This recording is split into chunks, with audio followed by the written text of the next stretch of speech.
is our introduction to figurative and descriptive language. And you'll see this again at the end of class.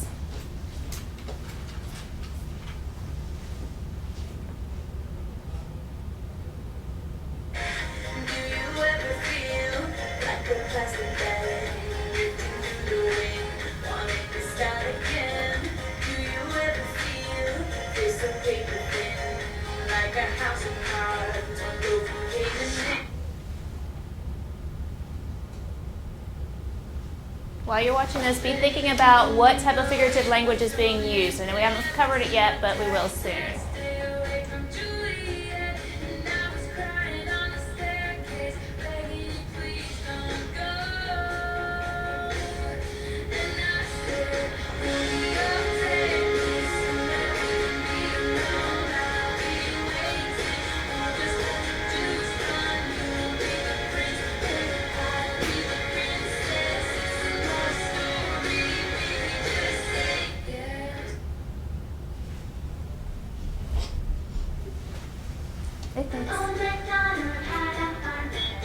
See if you can figure out why I did it.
said, today we are going to be focusing on figurative and descriptive language, and you're going to be doing some investigative work into figurative and descriptive language. I know some of the terms you will know, some of them you probably either have never been exposed to or you may not remember from previous years. First thing, let's just talk real quick. What is figurative and descriptive language? Let's start with figurative language. What's figurative language? Luke?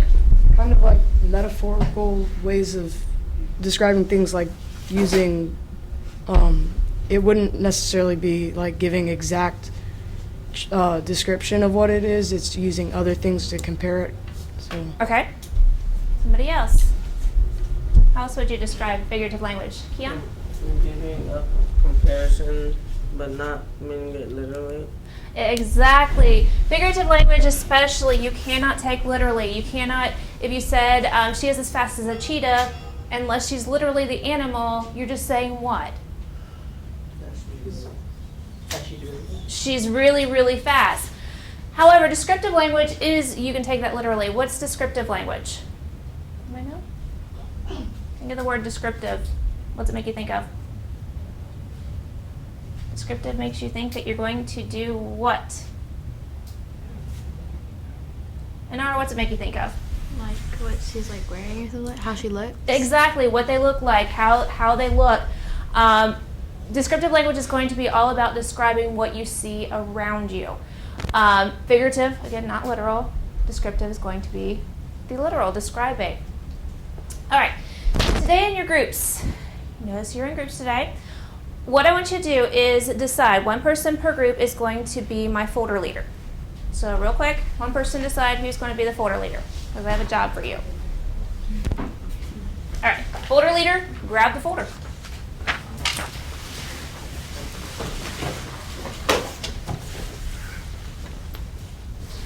Folder leader, open the folder. All right, within your folder is a sheet that looks like this. It says group work directions. You're going to be going from center to center. And as you go from center to center, like I said, you're going to be investigating into figurative and descriptive language. There are 5 centers, there's 5 different types. There's similes, metaphors, onomatopoeia, personification, and hyperboles. As you go around, you're going to be discovering things about these, and you're going to be actually talking through them. What is the definition of this term? Why do you think it's the definition? Give examples. You're going to have examples. Now create an example. You're going to do that for every single center. In each folder, the folder leader will have a copy of the group directions. Once you do this once, you're probably not going to need them after that. Step 1, take a book and label the front cover figurative and descriptive language and put your name on it. So that is step 1. Everybody should do that right now. So take a little booklet, and there are markers on your desk, so you can use those markers. This will be the one and only time today you use the markers. And you're going to label it figurative and descriptive language. One of the things I did today was I had created little flip books for them, which normally I would probably have them do it, but this time it worked that for the essence of time, I just went ahead and made them.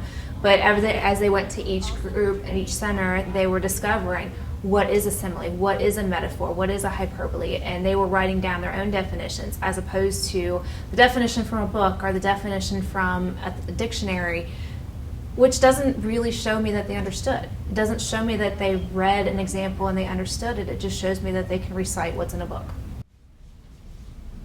Once you're done with your cover, then go ahead and put the markers back in the box and close the box so I know you're done.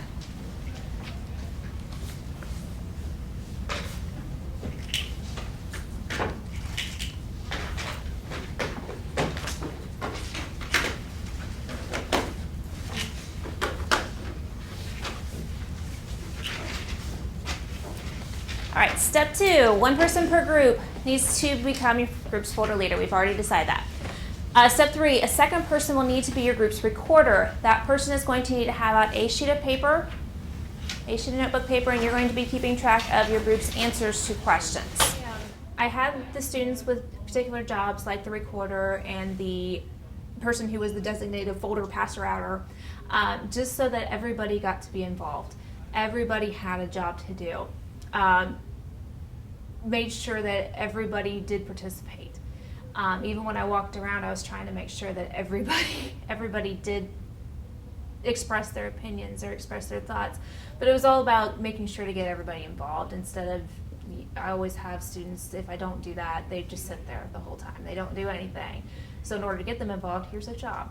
And it was something that I had done before, and it didn't quite click until this one of the last couple times I did it, that, hey, that is great to have them have a job and say, here, this is what you're in charge of.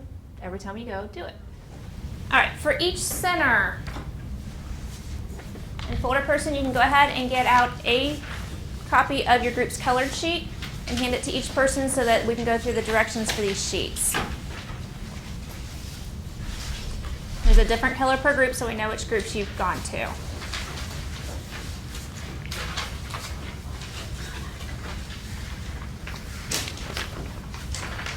All right, each sheet basically looks exactly the same. Questions change a little bit. The poems examples change a little bit because the type of figurative or descriptive language you are looking at determined what poems you are looking at. So it's not only a focus on figurative and descriptive language, but we're also looking at poetry. Using the green sheet just because of the fact that it's the one I grabbed, you're going to start out with a poem, and then it goes through all the directions at the bottom. Step 1 is always going to be read the poem above independently, noticing the underlined portions as you read, which are examples of whatever it is that you are looking at. So the simile group, the underlined portions are going to be similes. The hyperbole group, the underlined things are going to be hyperboles, and so on. Once you finish reading independently, then you're going to discuss with your group what you think a simile, metaphor, hyperbole, etc. is based on what you read in that poem and what was underlined. As a group, you're going to come up with a definition. Within your little flip book, you're going to constantly be turning to the next page, writing whatever it is that your skill is, and then giving a brief definition that your group decides on what does that term mean. You don't want to write super huge because you're also going to be writing an example on here, which is why I said put the markers away now because you don't need them. Questions on those couple of steps? Okay. I'm not going to go through all the steps because you can basically go through and read them because you're going to reread the poem, you're going to discuss these questions, and the person with the paper is going to answer the questions. Number 7, go ahead and cross off. Is the second set of discussions. Because of time, we're going to have to get rid of that section. So 7, we'll just cross off. So once you get done with 6, then you're going to skip down to 8, which is to create an example using your particular skill, your onomatopoeia, your simile, your metaphor, your hyperbole, your personification within a short poem. You also have poems on the back. The sheet will direct you when you need to go to those poems. Any questions?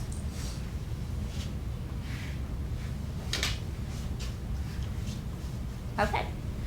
Then, go ahead and start with number 1. And first center, I'll give you about 15 minutes. After that, you're going to have 10 minutes to rotate through. Look at some of the examples. What happens to a dream deferred? Does it dry up like a raisin in the sun? Does it fester like sores?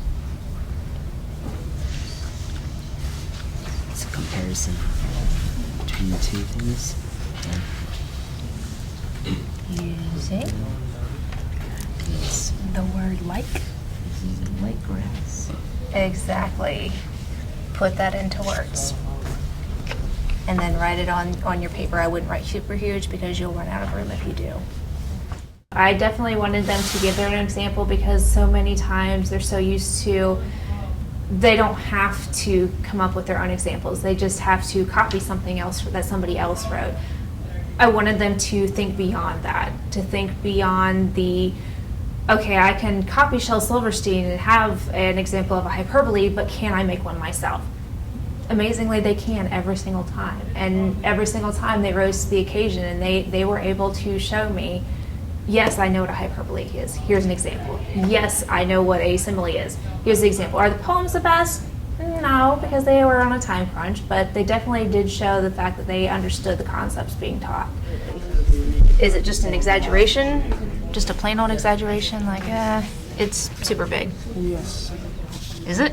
Yes, it's like Just a regular old, No. just super no, big? no, it's No. really It makes it like seem it's worse or better. Yeah, way worse than normal. The fact that her trash gets so high, it lifts up the roof.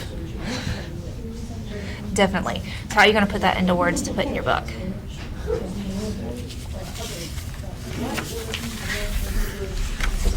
Yourselves. Kind of exactly what you said, put it into words.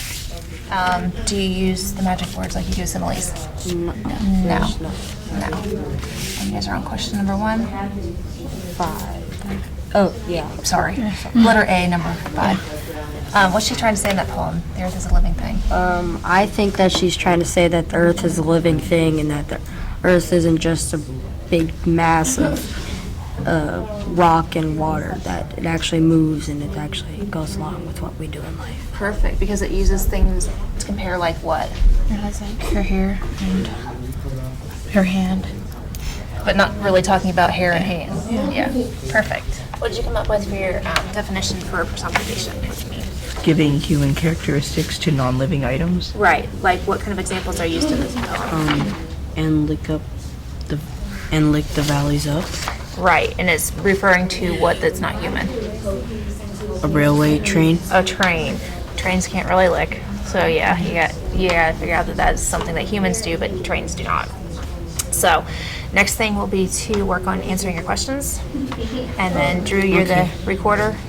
So you're going to answer the questions on your paper, and the last step will be to do your example. How do similes help or hinder your understanding of the poem?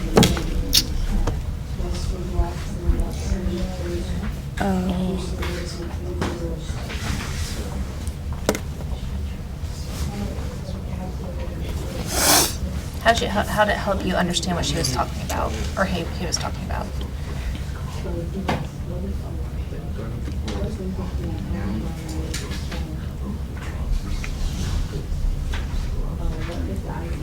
Or how did it hurt? Hinder means hurt.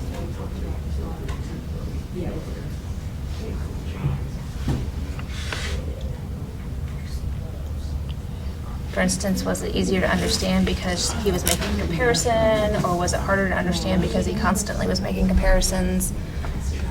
How did it help or hurt your understanding of A Dream Deferred? It made it kind of more, easier to understand.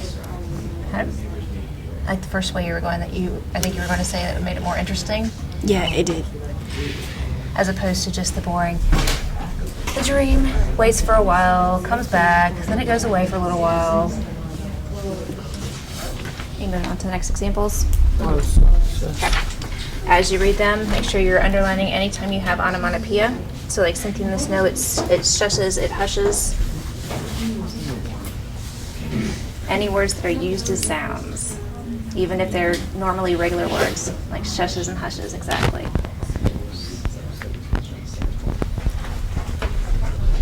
What else did you find, Keon? Litter twitters. Litter twitters, right.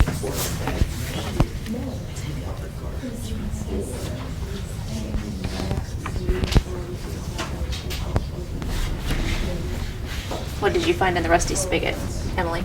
Sputters, utters, splatters, Right. spatters. Right, it's all about the sound. Perfect. All right, you guys have a little bit, right around 5 minutes to finish Center 1. We have to adjust what we can a little bit, but try to be getting to Center 2, or to number 8, sorry. What do you think he's trying to say in that poem? Is it just 2 roads?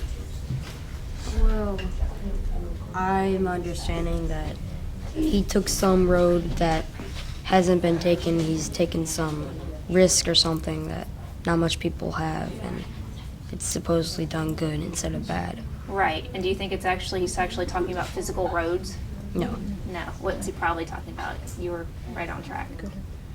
Good and bad?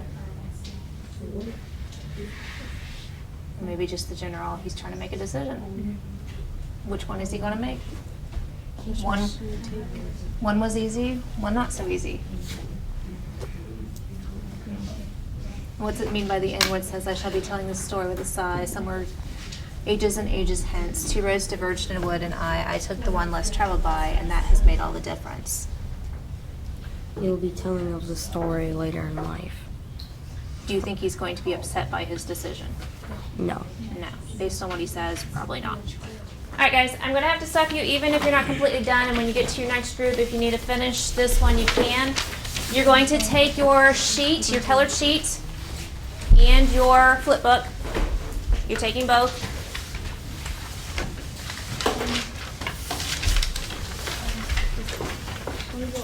And then you're just rotating one around. So this group goes to that one, this group goes to this one, that one, this one, this one, this one here.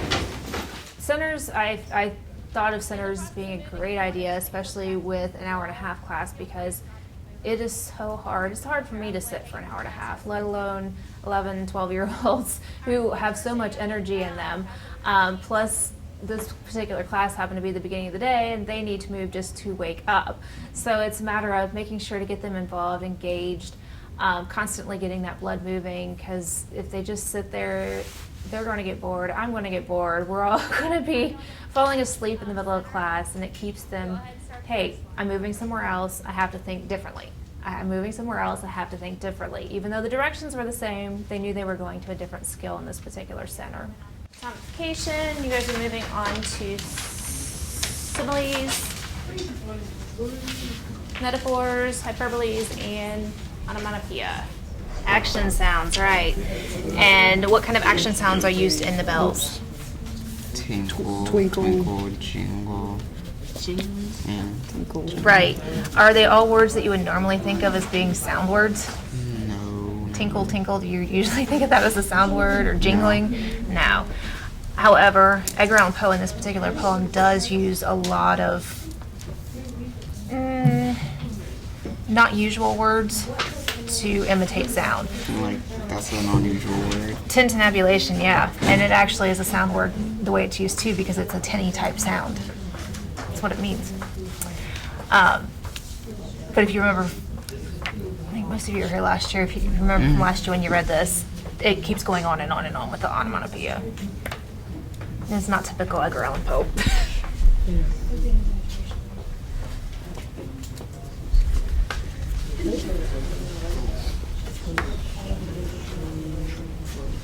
Alright, so what did you guys come up with for your definition of simile? To compare with like and as. With like and as. Like what? Like, does it dry up like a raisin in the sun? Right. Which doesn't mean that it's literally drying up like a raisin, but it just means what? That is drying up. Like Like no use. having like it's no longer having any use to it. Exactly. It's not having any value or use because it's not being used. Alright, so far you've been to 2 centers. What have you noticed about the skills that you've covered so far? The types of language.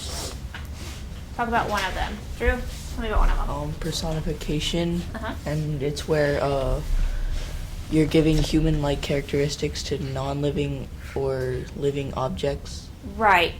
Between the 2 groups, can one person give me an example besides Drew? One person give me an example that you wrote down for personification.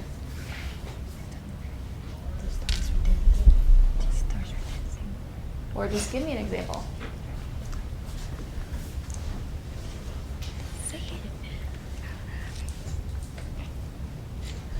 Mayhill, did you guys get a full poem? Or mostly full poem? No example yet? Okay, we'll come back to you then. All right, let's see, metaphor. What's a metaphor? Mayhill? It is when you're comparing two things without like or as. Without like or as. This script, does somebody have an example? You guys get your poem written? You get your poem written? Then read me an example from the paper. Happiness is a beacon. Happy is a beacon, right. Is happy really like a lighthouse? No. It's making that comparison. All right, hyperbole. What are you noticing with hyperbole? like the definition of Yep. a hyperbole is an over-exaggeration about something. Okay. And what do you have as an example? Do you have one? It cracked the window and blocked the door. Crack the window and block the door. Did it really? Probably not. And you're talking about the trash, right? Okay. All right. Onomatopoeia. What's onomatopoeia? A sound. A sound. It's like sound effects. You guys had an example, right? We have like Go ahead and read your example. We said you hear yelling and screaming as people utter and stutter as you stumble and tumble. Exactly. And you used words like utter and stutter. What was some of the other words that you used? Yelling and screaming. Yelling and screaming. Absolutely. It imitates sound. Group share out. Number one, it helps having them share out to make sure they are for sure getting it, because there are times when I might have missed a group or I might have missed hearing what they had to say. It also helped the class as a whole to be able to hear that this group might have a little bit different definition, but do we have the same general concept? So it was a matter of validating what they had said and validating what they had done. Their little group of 3 or had one group of 2, is that the same thing that another group got? Is that the same thing that another group understood? Just helps to make sure that they are truly getting the concepts, plus keeping them accountable for what they've been doing. My students actually do quite a bit of, if they heard something that they realize is different, I will see them scribbling on their papers to make the corrections, because they want to be correct. They want to make the corrections when they're given, or they might want to make the adjustments. Sometimes not as much when their classmates are doing it, but if I say, oh, yes, that is that, then I'll see them scribbling away, writing down the corrections, because they want to know what the real answer was. They want to know, or they want to have the correct information. All right, let's go around the room, and everybody's going to ask a question. I don't care from which center. What was your question? simile. Uh-huh. Deferred. We wanted to know why Langston Houston, what inspired him to write this. Okay. So in simile, the simile group, he had written his poem called A Dream Deferred. And you guys will get to it. And her question was, what inspired him to actually write that poem? Okay, this group, what's one question you have? Alma's question was, why did the author use so much similes? So many similes. Why do you think? To make the poem more interesting. Okay. Ours is metaphor, and Okay. what is the last stanza about in this poem? Okay. And it says, "Is a black and living thing, is a favorite child of the universe, feeling her rolling her hand in its kinky hair, feeling her brushing it clean." You guys have any ideas on what it means? No? This group had read the same poem. Do you have any ideas on what that last stanza of "the earth is living thing" meant? It's the first poem. I was thinking grass, and that it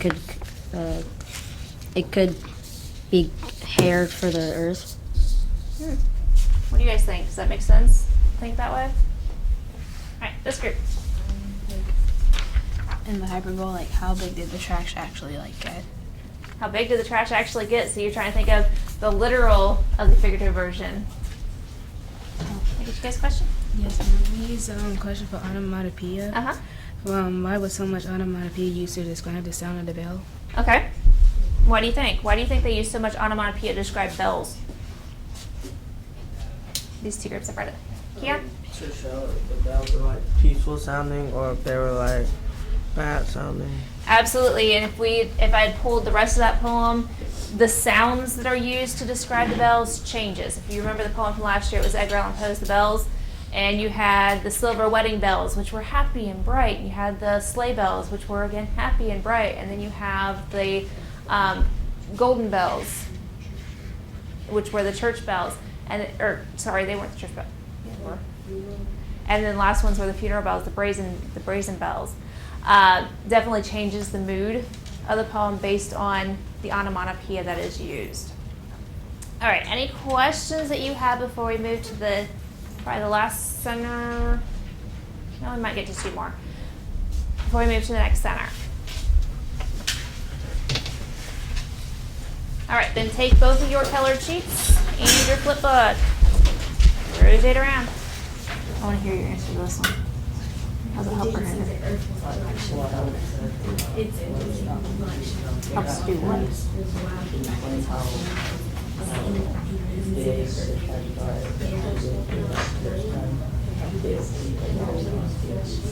Okay. Why is he including it? And he could just say the trash got really big. Why is he included hyperbole?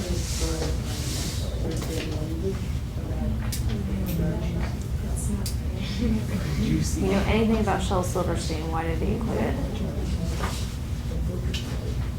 Is there anything about him before?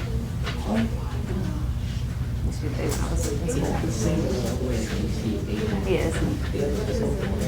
He does. For what purpose? To make it funny, to make it so you enjoy what you're reading. If you ever go and find some of his books, they'll all be super fun, super overexaggerated. All right, with this center, I'm going to give you 5 extra minutes because I want you to go back and make sure you have your samples for the other 3 centers or the other 2 centers you've done. So you should have 4 examples. I gotta hear what you put for that one. The stars were dancing in the night sky. That's all we got so far.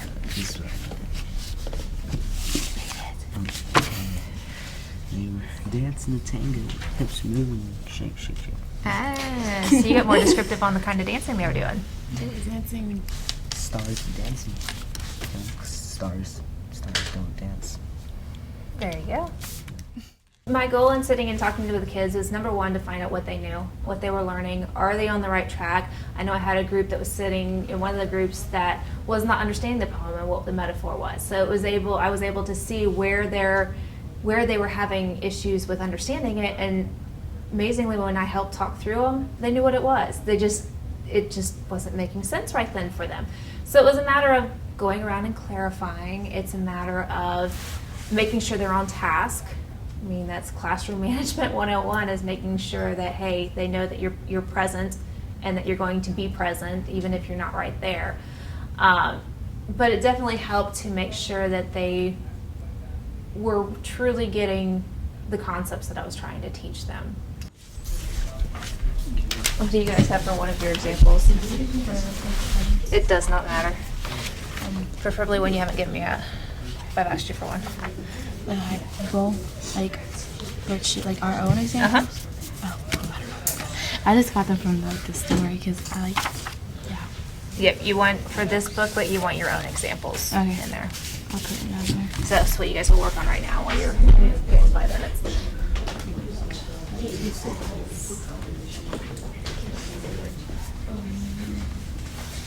All right, you guys are laughing. What do you have for this one? We were just talking about the book is A like. book is like, That one. I was like, well, that would make it easy to write a poem if you just wrote. It would be. Because you could say whatever you want, because it could be your opinion, so. There are several poems that are like that. They're basically formula poems. So it's got, you have to do this, and then this at the end. This, and then this at the end. That's a formula poem. Did you guys get something written down yet? I did not. I think they did. Yeah. Stevie, would you read yours? Okay. I really didn't finish it. It's about the sun. Like the sun is as red as the finest ruby, and as bright as the biggest light bulb, and as round as the biggest bouncy ball. I don't know. Good. So the sun's not just the sun, it's a big bouncy ball. Perfect. What'd you put? Whenever he is as tall as an ant, he is always crushed by the boot. The boot is as strong as a horse. He is well built and ready to fight. So in other words, he's short. Yes. Okay. But you didn't say anywhere in there that he was short. Yes. But you got your point across. All right, how many groups have all 3 of their examples already in their booklets? The whole group is done. How many have 2? You guys only have 1? Oh, okay. All right, let me give you 5 more minutes, and then we'll rotate. Yes. I'm more interested in you guys having all your examples as opposed to getting to all the centers today. The sheet that I'm passing out right now, leave it where I put it. All right, before we move on to our wrap up today, let's review what you've discovered in your centers. So we'll start with simile. What did you discover a simile was by definition? Luke? I thought it was a comparison between two things using like or as. Right. Can somebody give me an example? You can either take an excerpt from your poem or you can take one from the example poems. Emily? School is as fun as a it can excite you like a child on Christmas. Exactly. All right, so simile, comparison using like or as. What's a metaphor? A comparison not using the word like or as. Not using like or as. And somebody raising your hand, give me an example. This has to be the example of the metaphor. Turner? The girl is a cheetah when the buffet opens. Meaning what? That she runs towards the buffet when it opens. Exactly. I love the fact that you guys are smiling about that. That was a good one. Okay, simile metaphor, personification.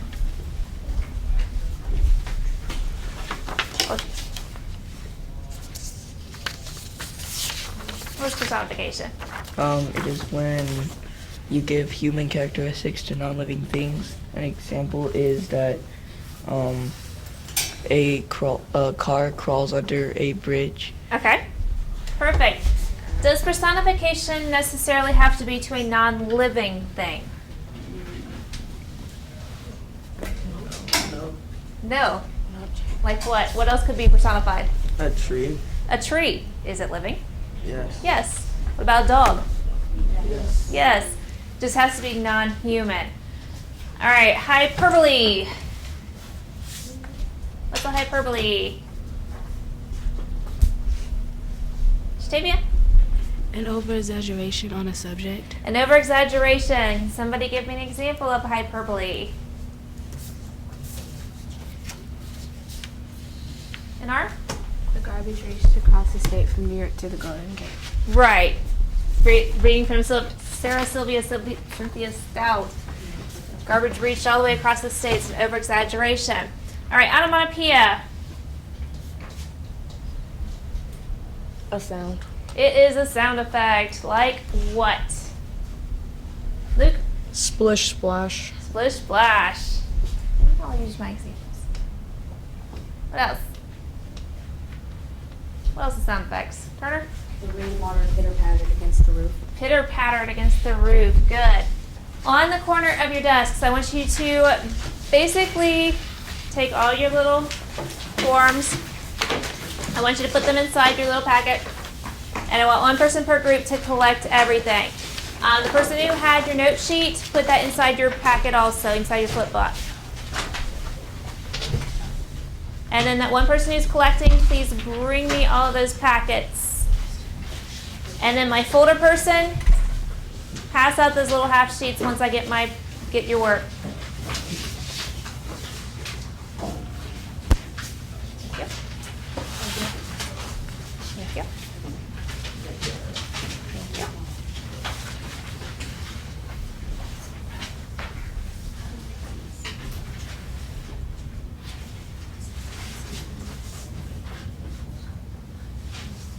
Yours should be inside of your book, and his should be inside of his book. Okay. Thank you. All right. How many of you have ever watched Jeopardy? Ever? All right. There's sometimes those Jeopardy questions, which are the video Jeopardy questions. If you notice, we were watching the video at the beginning of class. This time, as we go through it, you're actually going to, on the line, list what type of figurative or descriptive language is actually being described or used within that song. And you're only basing it on the clip that I pulled out. Because I try to be very careful that the clip only has one type of figurative or descriptive language. I ended with a video exit slip because it was just something that I thought how can I bring technology in when my students are so technology driven? And then again, to use music clips that would get them involved, get them interested in what they were doing, as opposed to just the same old, here's a simile. What kind of figurative language is this? The cat ran as fast as a cheetah. Okay, it's not all that much fun. They're so used to things like that on tests that I wanted to make sure that they were interested in what they were doing and not just the same old boring routine.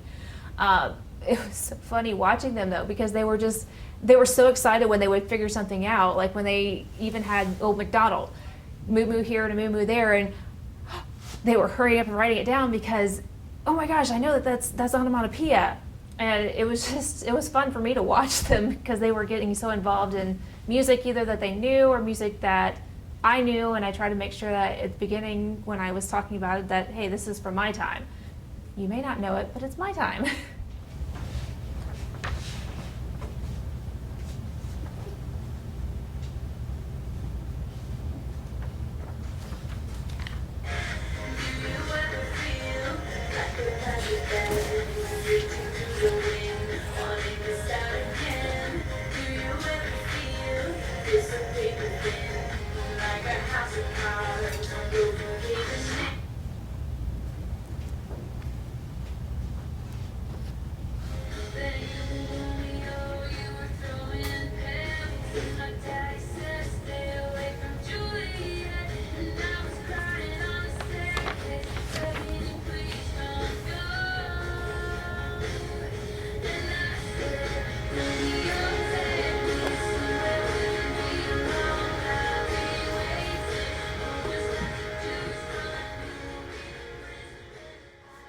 The Entrench and Grabber and the Exit Slip being the same songs was so that they were familiar with it. So at the beginning they were thinking about it so that while they were working on their centers, hopefully they were making those connections that, oh my gosh, splish splash, that was onomatopoeia.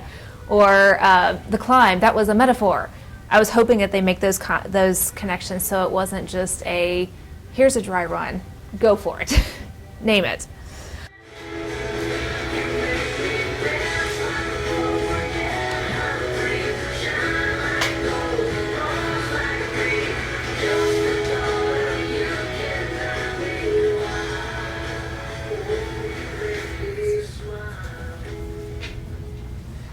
Triple check, make sure your name is on your paper, and then I want you to pass your papers one group around. You're staying where you are, but pass your papers. Nope, group around.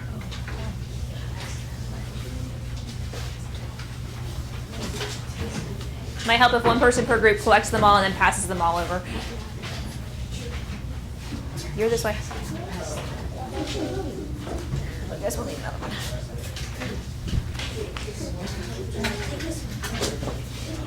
All right, everybody has red pens on your desks? You pass there, just like you would have rotated. Maybe you should have one to grade.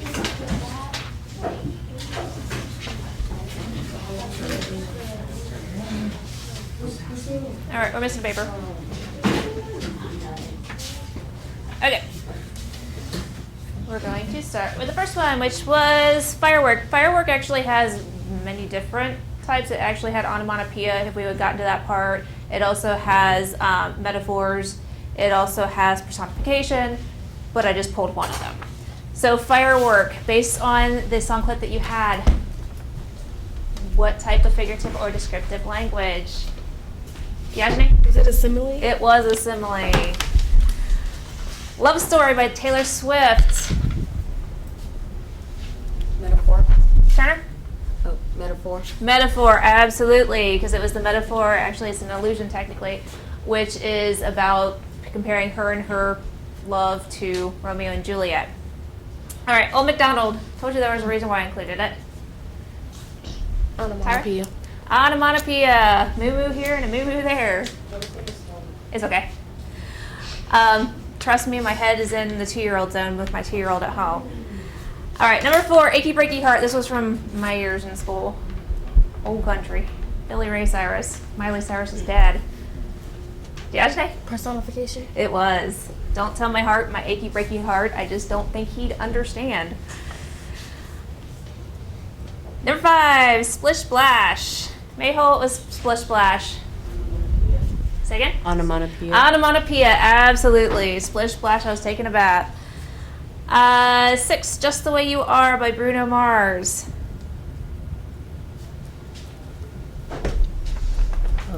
Metaphor. Wait. No, simile. No. Hyperbole. Hyperbole. When you smile, the whole world stops and stares for a while. Is the whole world literally going to stop and stare? No. No. Just, she has a beautiful smile. Number 7, Life is a Highway, Rascal Flatts. This is very similar to a poem that you guys read. If you got to the metaphor, I told you, the metaphor group. It's like Road Not Taken. Life is a highway, I want to ride it all night long. It's more of an accountability thing to make sure that we're not changing answers. I don't have that often, but every so often you have the students change answers, so it keeps them honest by trading papers and grading it. And we usually use red pens. We don't use red pens any other time besides when they're trading papers and grading them, just so that we can make sure that we are accountable to ourselves. And then the hope would be to get the papers back so they can look and see, oh, how did I miss that one? But I was hearing that as they were grading each other's that, oh, I missed that one, or oh, how did I not get that one? I did know that. Yeah, I use my exit slips when we do them to determine how much more time I need to spend on a particular concept. Do I need to go back over just one of the, like today, one of these specific figurative or descriptive languages, or do I need to go back over all of them? Is there a need to severely focus on one particular aspect of it? So it'll help me to see, okay, what do we need to work on in the future? I chose to start the lesson with an attention grabber, such as using video clips, because most of these students are so musical. They love anything that can involve music.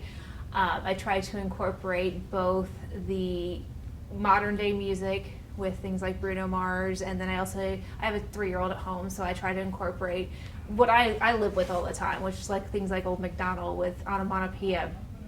But it's just to get them thinking and get them involved and get them excited about what we were doing for the day.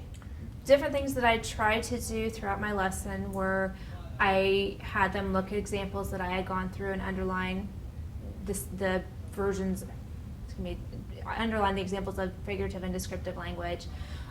They looked at that, then they looked at other poems where they actually had to go through and underline. They also had guided questions that guided them through the whys and the hows. Why did they include a simile? How did that help you understand? So it was more than just, here's a simile, find another simile, write a simile, the end. It was the constant internalizing, the constant going back, okay, how do you understand? Why do you understand? What made you understand or not understand what you were reading?